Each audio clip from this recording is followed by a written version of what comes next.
Hi everyone, it's Jessica. Welcome back to my channel. Today we're working on part 2 of week 8 for the 2025 Scrappy Sampler. Yesterday we made block 14, that was the Dresden plate block. Today we're working on block 15. Block 15 looks like this.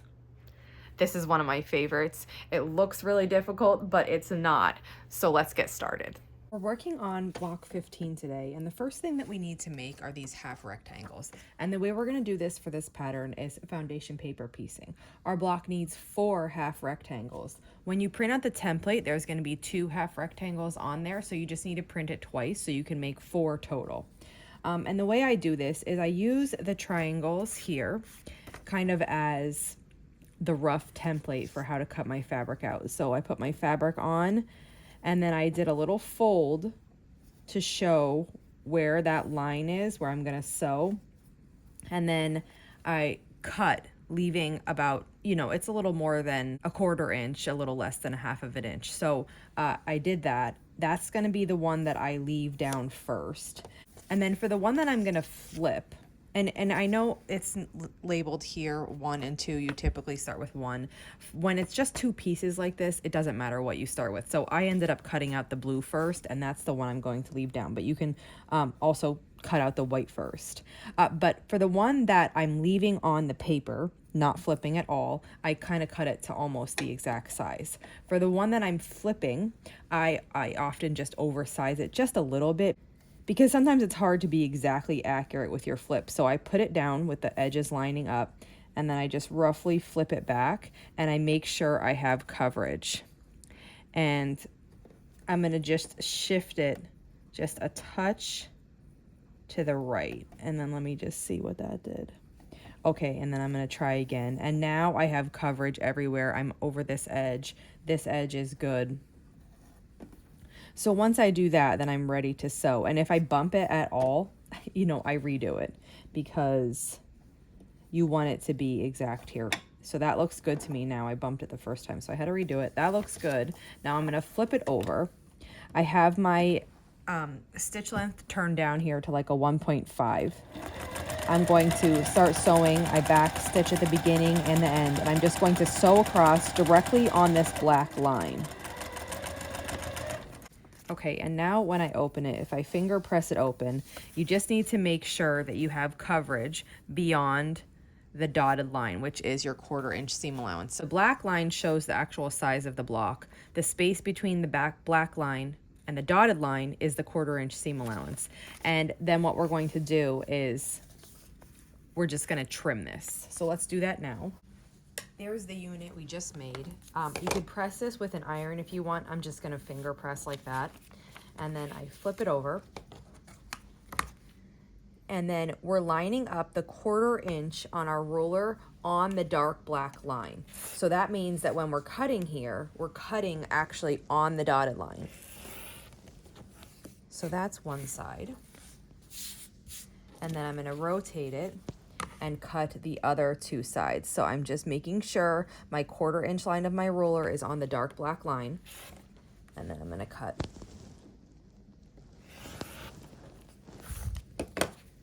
And here is what my piece looks like. This block can sometimes be tricky, but with foundation paper piecing, it makes it accurate and perfect. Then when you're ready to start assembling the block, you can just rip the paper off. I'm just gonna make the other 3 now.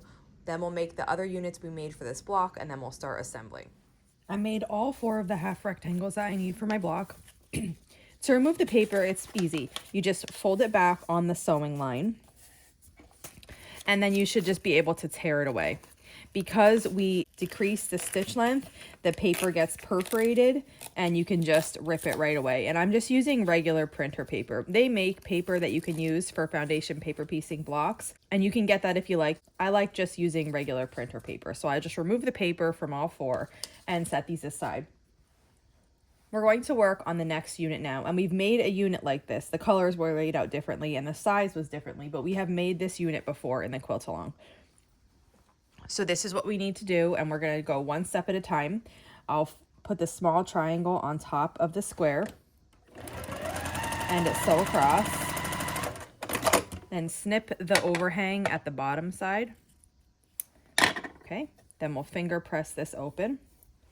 And we need to put this other one like this so we have a long diagonal here. So I'm just going to match the bottom corner up, kind of backtrack and get the rest in place, and then sew across here.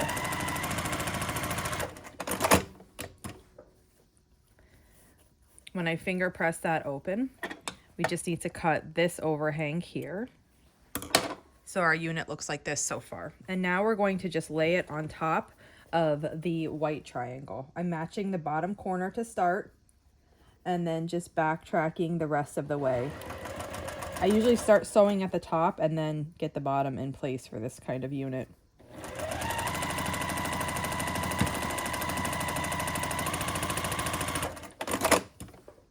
And when we finger press this open, this is what our unit looks like. We need to trim these two overhangs here at the edge. So 1 and 2.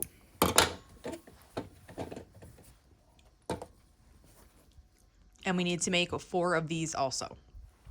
Okay, so we have our 4 half rectangles. We have our 4 corner units already made, and then we have 1 cut center. And we assemble this like a 9 patch.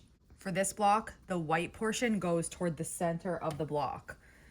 And that's what it's going to look like. So now I'll just assemble in columns. I'm gonna move this one out of the way and just move these 2 down. And we'll start with this. Match up the sides here. And sew across with a 1/4 inch seam allowance.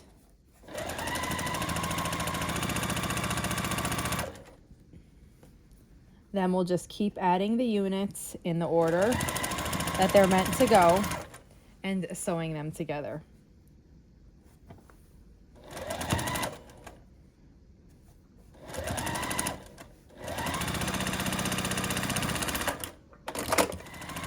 This one's really pretty and it's different too, and I love it.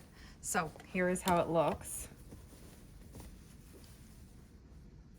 Let me give you an aerial shot.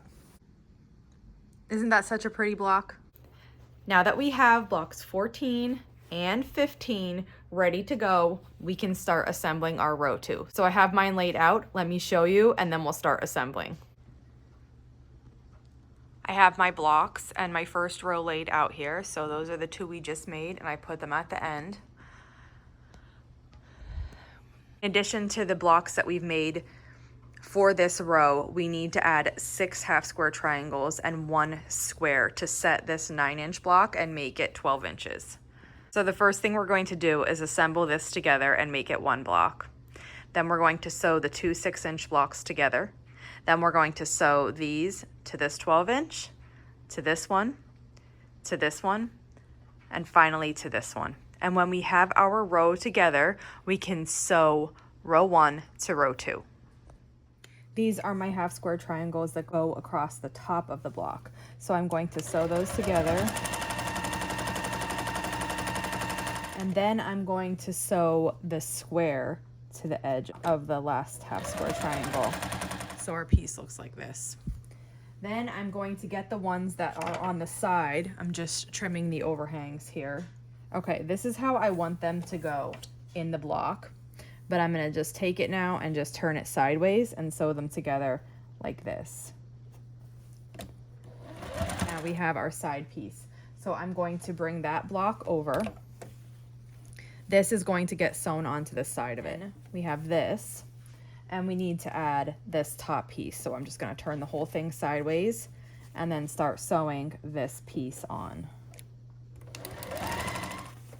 Now this block is big enough to fit with the other blocks. So the next step is to assemble our 2 smaller blocks together.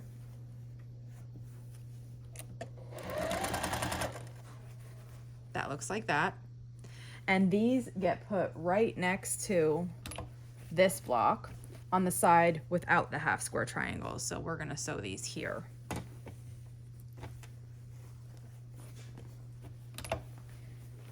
And this is what it looks like so far. Now all our other blocks in the rest of this row are the same size, so we just sew them on one at a time. I finished sewing the row together. I finished sewing this week's blocks into the row, and then I sewed my 2 rows together, and this is what our quilt looks like so far. It's so exciting. A little quilt baby. Oh, I love it. I hope you all are enjoying making this. I am enjoying making it, and it's even better when I hear that you guys like it too. So that's it for this week. We have 2 rows of a quilt now. If you have any questions on this week's blocks or the quilt along, just let me know. And if not, I'll see you back here soon. Thanks for following along.